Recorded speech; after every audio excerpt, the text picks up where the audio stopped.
சாவித்திரிபாய் பூலேவின் வாழ்க்கை வரலாற்றை எந்த பின்னணியில் நாம் பார்க்க வேண்டும், எப்படி பார்த்தால் அது முறையாக இருக்கும், ஒரு தர்க்கமாக இருக்கும் என்று சொல்வதற்கு முன்னாலே சாவித்திரிபாய் பூலேவை பற்றிய சில குறிப்புகளை நாம் விரைவாக பார்த்து விடலாம் என்று நான் கருதுகிறேன். 3/1/1831 மகாராஷ்டிராவிலே சதாரா மாவட்டத்தில் நைகான் என்கிற ஊரிலே பிறந்தவர் சாவித்திரிபாய் பூலே. 1840 ஜோதிராவ் பூலேவுக்கு மனம் செய்து வைக்கப்படுகிறார். திருமணம் அவருக்கு நடக்கிறது. அதாவது அவர் 66 ஆண்டு காலம் வாழ்ந்தவர். தன்னுடைய 9வது வயதிலே அவருக்கு திருமணம் நடக்கிறது. 1841 அவர் வீட்டிலே கல்வி பயில தொடங்குகிறார். 47 அவர் அகமதாபாத்திலே ஆசிரியர் பயிற்சி பெறுகிறார். அதாவது தன்னுடைய 16வது அகவையிலே அவர் ஆசிரியர் பயிற்சி பெறுகிறார். தன்னுடைய கணவர் ஜோதிராவ் பூலேவிடம் இணைந்து தீண்டத்தகாத, அதாவது ஒடுக்கப்பட்ட சாதிகளை சார்ந்த சிறுமிகளுக்கான ஒரு பள்ளியை பூனாவில் அவர்கள் நிறுவுகிறார்கள். இந்த பூலே தம்பதியை நிறுவுகிறார்கள். 49 பூனா, சதாரா, அகமத் நகர் போன்ற இடங்களிலே மேலும் மேலும் பல பள்ளிகளை தொடங்கி ஜோதிபா பூலேவுக்கு ஒரு அணுக்கமாக, துணையாக இருந்து செயல்படுகிறார். 49 ஒடுக்கப்பட்ட மக்களுக்கான கல்வி கற்பதற்கான ஒரு வாய்ப்பை அவர்கள் உருவாக்குகிறார்கள், பள்ளிகளை ஏற்படுத்துகிறார்கள். அப்படி ஏற்படுத்தும் போது ஜோதிராவ் பூலேவினுடைய தந்தையார் அதற்கு பெரிய அனுமதியை வழங்கவில்லை. ஒடுக்கப்பட்ட மக்களுக்கு கல்வி தருவதனால் வருகிற நெருக்கடிகளை உணர்ந்த ஜோதிராவ் பூலேவினுடைய அப்பா சாவித்திரிபாய் பூலேவினுடைய மாமனார் இந்த இருவரையும், பூலே தம்பதிகள் இருவரையும் வீட்டிலிருந்து வெளியேற்றுகிறார். 49 52 மீண்டும் 2 பள்ளிகளை இந்த தம்பதிகள் தொடங்குகிறார்கள். 52 நல்லாசிரியர் விருது கிடைக்கிறது. பிறகு 52 தொடர்ந்து 11வது மாதத்திலே கல்வியில் ஆற்றிய முன்னோடி பணிகளுக்காக கல்வித்துறை பூலே தம்பதிகளை கௌரவிக்கிறது, சிறப்பு செய்கிறது. 54 கவிய பூலே என்ற தலைப்பிலே தன்னுடைய கவிதை நூலை சாவித்திரிபாய் வெளியிடுகிறார். 55 தொழிலாளர்களுக்கும் உழவர்களுக்கும் விவசாயிகளுக்கும் இரவு பள்ளிகளை அவர்கள் தொடங்குகிறார்கள். 56 ஜோதிராவினுடைய உரையை தொகுத்து ஒரு நூலை சாவித்திரிபாய் பூலே கொண்டு வருகிறார். 60 கள்ள உறவில் பிறந்த குழந்தைகளுக்கும் அவர்களின் தாய்மார்களுக்கும் ஒரு மறுவாழ்வு இல்லத்தை அவர்கள் தொடங்குகிறார்கள். இது எவ்வளவு ரொம்ப நுட்பமான ஒரு செய்தி என்னென்றால், சமூகத்தில் ஒரு பண்பாட்டை, ஒரு பிற்போக்கான ஒரு பார்ப்பனிய பண்பாட்டை கடைபிடிக்கிற இந்திய சமூகத்தில், இந்திய துணைக்கண்டத்தில் வாய்ப்பு மறுக்கப்பட்ட, காதலித்து மனம் திறந்து திருமணம் செய்து கொள்ள முடியாத ஒரு மிக மோசமான ஒரு வாழ்க்கை சூழலில் ஒரு விபத்தாக கள்ள உறவில் பிறக்கிற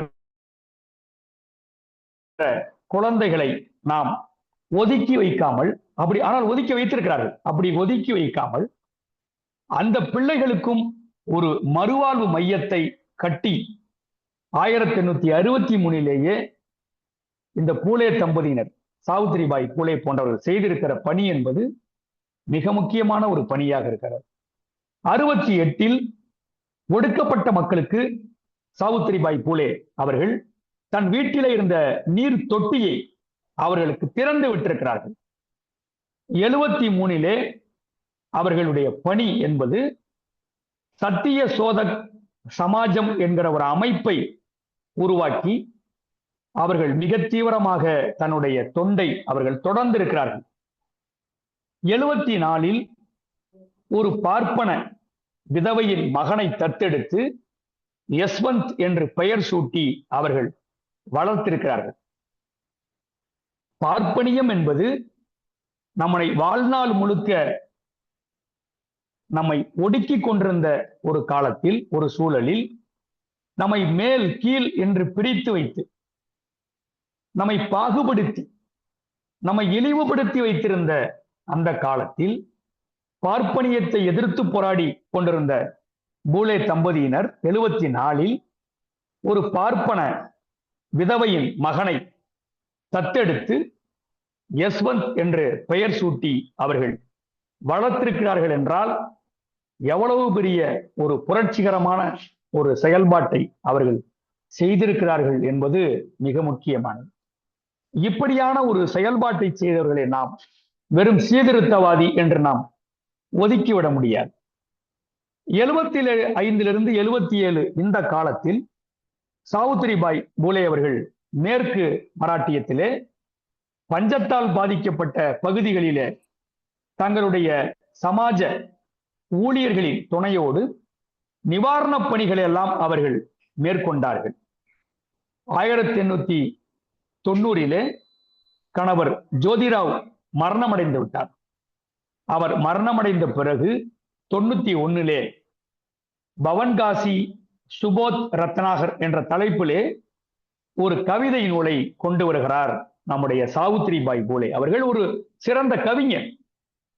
93 கணவர் தொடங்கிய இந்த சத்திய சோதக் சமாஜத்தினுடைய தலைமை பொறுப்பை தான் ஏற்றுக்கொண்டு அந்த பணியை அவர் தொடர்கிறார்.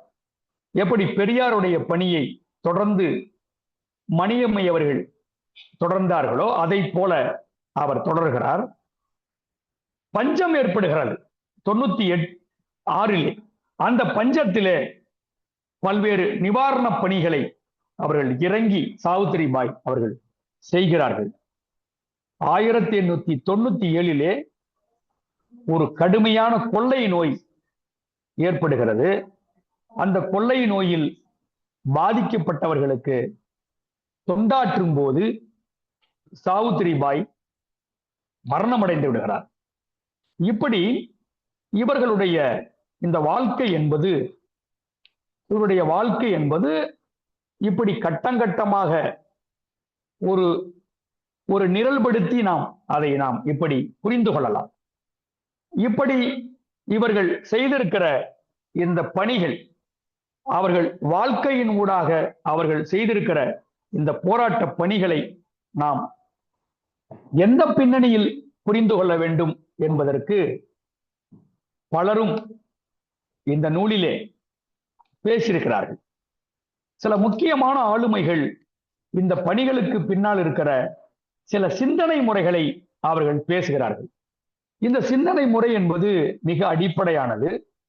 குறிப்பாக இதிலே கெயில் ஓமெத் என்கிறவர், சுனில் சார்த்தர், விக்டர் பால் போன்றவர்கள் இவருடைய பணிகளுக்கு பின்னாலே இருக்கிற ஒரு சிந்தனையை, ஒரு தர்க்கத்தை அவர்கள் முன்வைக்கிறார்கள். இந்த தர்க்கம் என்பது மிக முக்கியமானது.